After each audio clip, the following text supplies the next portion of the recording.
Doctor Arun Zacharia കൂടി ഈ ദൗത്യ സംഘത്തിന്റെ ഭാഗമായിട്ടുണ്ട് എന്നുള്ളതാണ്. എന്തായാലും മയക്കുവെടി വെക്കാനുള്ള ശ്രമങ്ങൾ 6ാം ദിവസവും തുടരുകയാണ്. ഇന്ന് റേഡിയോ കോളറിൽ നിന്ന് ലഭിച്ചിരിക്കുന്ന സിഗ്നൽ അനുസരിച്ച് പനവല്ലി വനമേഖലയ്ക്കടുത്താണ് ഇപ്പോൾ ഈ മോഴയാനയുള്ളത്. രാവിലെ തന്നെ ദൗത്യസംഘം തെരച്ചിലൊക്കെ തുടങ്ങിയിട്ടുണ്ട്. ഈ ഒരു ചെരിഞ്ഞൊരു പ്രദേശത്താണ് ഇപ്പോൾ ആനയുള്ളത്. ആ ടെറൈൻ എന്തായാലും ദൗത്യത്തിന് അല്പം പ്രയാസം നൽകുന്നതാണ്. അതുകൊണ്ട് തന്നെ ഒരുപക്ഷെ ആനയെ അവിടെ നിന്ന് മാറ്റിയതിന് ശേഷമായിരിക്കും ഈ ദൗത്യവുമായി മുന്നോട്ട് പോവുകയെന്ന് DFO മാർട്ടിൻ ലോവലൊക്കെ അറിയിച്ചിരുന്നു ഇന്ന് രാവിലെ. അരുൺ അമൃതനാഥാണ് നമുക്കിപ്പം വിവരങ്ങളുമായി ചേരുന്നത്. അരുൺ, ഏറ്റവും ലാസ്റ്റ് അപ്ഡേറ്റ് അനുസരിച്ച് ഈ ആന എവിടെയാണുള്ളത്? അതോടൊപ്പം അന്ന് നമ്മൾ വനംവകുപ്പ് തന്നെ ചില ഡ്രോൺ ദൃശ്യങ്ങളൊക്കെ പുറത്തുവിട്ടിരുന്നു. അതിൽ മറ്റൊരു മോഴയാന കൂടി ഉണ്ടായിരുന്നു. ആ മോഴയാന ഇപ്പോഴും ഈ മക്നയ്ക്കൊപ്പം തന്നെയാണോ ഉള്ളത്? ആര്യ, പനവല്ലി ഏമട്ടി മേഖലയിലാണ് ഇപ്പോൾ റേഡിയോ കോളർ സിഗ്നൽ പ്രകാരം ആന നിലകൊള്ളുന്നത്. ഈ പനവല്ലി എന്ന് പറയുന്നത് ഒരു ജനവാസ മേഖലയാണ്, കാപ്പിത്തോട്ടമൊക്കെ ഉള്ള ഒരു മേഖല. അവിടെ ആണ് ഇന്നലെ രാത്രിയോടുകൂടി ആന എത്തിയത്. ഇപ്പോൾ ആനയുള്ളത് ഏമട്ടി എന്ന് പറയുന്നത് ഒരു വനമേഖല തന്നെയാണ്, ഉൾവനത്തിലേക്കുള്ള ഒരു പ്രദേശമാണ്. അവിടെയാണ് നിലവിൽ ആന ഉള്ളത്. ഇത് ഒരു കുന്നിൻ ചെരുവാണ്, ഒരു സ്റ്റീപ്പായിട്ടുള്ള മേഖലയാണ്. അവിടെ നിന്ന് ആനയെ മയക്കുവെടി വെക്കുക എന്ന് പറയുന്നത് ഒരു വെല്ലുവിളി നിറഞ്ഞ സാഹചര്യമാണ്. അതാണ് മാർട്ടിൻ ലോവൽ നേരത്തെ DFO നമ്മളോട് വ്യക്തമാക്കിയത്.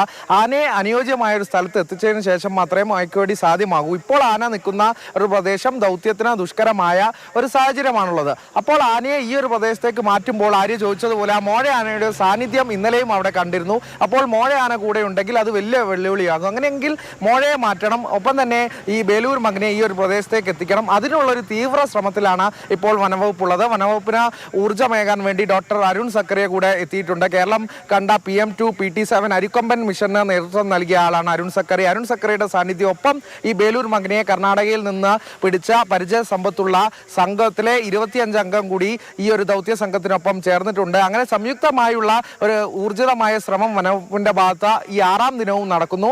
നിലവിലെ ട്രാക്കിംഗ് അനുസരിച്ച് ഈ ഏമട്ടി മേഖലയിൽ ആന തുടരുന്നു. അവിടെ വെച്ച് മയക്കുവെടി സാധ്യമല്ല. അപ്പോൾ ആനയെ ദിശ മാറ്റി മറ്റൊരു സ്ഥലത്തെത്തി മയക്കുവെടി വെക്കാനുള്ള ഒരു തീവ്ര ശ്രമം അരുൺ സക്കറിയുടെ നേതൃത്വത്തിലുള്ള ഒരു സംഘം ഇന്ന് നടത്തുന്നു എന്നുള്ളത് തന്നെയാണ്. ആര്യ, ഈ പനവല്ലി മേഖല എന്ന് പറയുന്നത് ഇതൊരു വനമേഖല, പൂർണ്ണമായും ഒരു വനമേഖലയാണോ അതോ അടുത്ത് ജനവാസമൊക്കെ ഉണ്ടോ? അരുൺ, ജനവാസ മേഖലയാണ്, പക്ഷെ ഇപ്പോൾ ആനയുള്ളത് ഒരു ഉൾവനത്തിലാണ്. പനവല്ലി എന്ന് പറയുന്നത് ജനവാസ മേഖലയാണ്, കാപ്പിത്തോട്ടം എസ്റ്റേറ്റും ഒക്കെയായി ഒരു ജനവാസമുള്ള മേഖലയാണ്. ഇവിടെ നിന്ന് മാറി ഒരു കുന്നുണ്ട്. ഈ കുന്നിൻ ചെരുവിലായാണ് ഈ ഏമട്ടി എന്ന് പറയുന്ന പ്രദേശം. അവിടെയാണ് ആന നിലകൊള്ളുന്നത്. ഇവിടെയായിരുന്നു ആന ഇന്നലെ പരിഭ്രാന്തി വളർത്തിക്കൊണ്ട് ഈ ഒരു ജനവാസ മേഖലയിൽ എത്തി. അപ്പോൾ തന്നെ റേഡിയോ കോളർ സിഗ്നൽ ലഭിച്ചപ്പോൾ തന്നെ ഈ വനംവകുപ്പ് അധികൃതർ വിവരം അറിയിച്ചിരുന്നു. ആളുകളെ പരിഭ്രാന്തരാവേണ്ട എന്ന വിവരം അറിയിച്ചു. വനംവകുപ്പ് അവിടെ പട്രോളിംഗ് തുടരുന്നുണ്ടായിരുന്നു. അങ്ങനെ അവിടെ നിന്നും വീണ്ടും ഈ സഞ്ചാരമാണ് നമ്മൾ എടുത്തു പറയേണ്ട കാര്യം. ആന സഞ്ചരിച്ചുകൊണ്ടേ ഇരിക്കുകയാണ്. ഈ കഴിഞ്ഞ ഒരു ദിനം കൊണ്ട് 20 കിലോമീറ്ററിന് മുകളിലായിരിക്കും ഈ ബേലൂർ മകനെയും ഒപ്പം ഉണ്ടായിരുന്ന മോഴയും സഞ്ചരിച്ചിട്ടുണ്ടാവുക. അപ്പോൾ ഈ ഒരു പ്രദേശത്തേക്ക് ആന അവിടെ നിന്ന് നീങ്ങുകയായിരുന്നു. ഇപ്പോൾ അവിടെ തന്നെ ആന രാവിലെ തൊട്ട് ഈ ഒരു സമയം വരെ ആന അവിടെ തന്നെ സ്ഥിതി ചെയ്യുന്ന ഒരു സാഹചര്യമാണ് നിലവിലുള്ളത്. ശരി, ദൗത്യസംഘം രാവിലെ മുതൽ തന്നെ ആനയെ പിടികൂടാനുള്ള ശ്രമത്തിലാണ്. പക്ഷേ ഇപ്പോൾ നിൽക്കുന്ന ടെറൈൻ അത് രക്ഷാദൗത്യത്തിന് അല്ലെങ്കിൽ ഈ ദൗത്യത്തിന് അനുയോജ്യമല്ല. അതുകൊണ്ട് അവിടെ നിന്ന് മാറ്റിയതിന് ശേഷമായിരിക്കും ഒരുപക്ഷെ ഈ രക്ഷാദൗത്യവുമായി മുന്നോട്ട് പോവുക. പനവല്ലി വനമേഖലയാണെങ്കിലും ജനവാസ മേഖലയാണെങ്കിലും ആന ഇപ്പോൾ നിൽക്കുന്നത് ഒരു ഫോറസ്റ്റ് ടെറൈനിൽ തന്നെയാണ് നിൽക്കുന്നത്.